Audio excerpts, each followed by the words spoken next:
Un signor Bruschino al Teatro Olimpico di Vicenza, perché? Perché rientra nel progetto delle 5 farse di Rossini. Rossini giovanissimo debutta a Venezia 1810 con La Cambiale di matrimonio.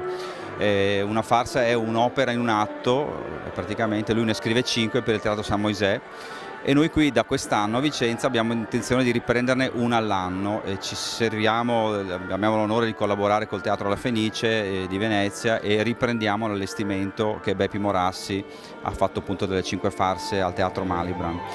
È un'occasione particolare, molto bella, perché le farse si intrecciano con il progetto invece della trilogia mozartiana, Nozze di Figaro, Don Giovanni e Così fan tutte, e quindi abbiamo questo ciclo praticamente di 3 anni, di 5 anni che si interseca.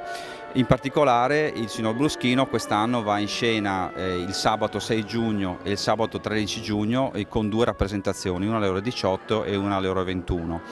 L'altra collaborazione importante per questo signor Bruschino e per le prossime altre farse che dovremo produrre nei prossimi anni è anche con i conservatori del Veneto. Infatti il cast è tutto fatto da giovani selezionati appunto dai 7 conservatori del Veneto, tra le scuole di canto dei 7 conservatori del Veneto. E quella dell'attenzione ai giovani è una costante un po' del nostro festival, perché da sempre abbiamo dato spazio a cantanti giovani, soprattutto italiani. Naturalmente molti anche sono già in carriera, muovono i primi passi, magari vengono da noi per debuttare ruoli più importanti che non hanno ancora avuto occasione di cantare in altri teatri.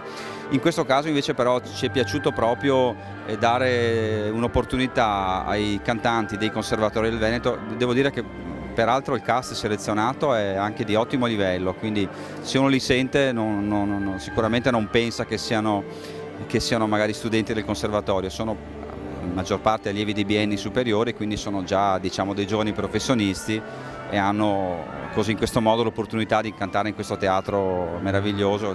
Ricordo che è il teatro più antico del mondo, risale al 1595 ed è di una bellezza incredibile. Non so se alle mie spalle si riesce a vedere qualcosa, però è un posto veramente unico al mondo.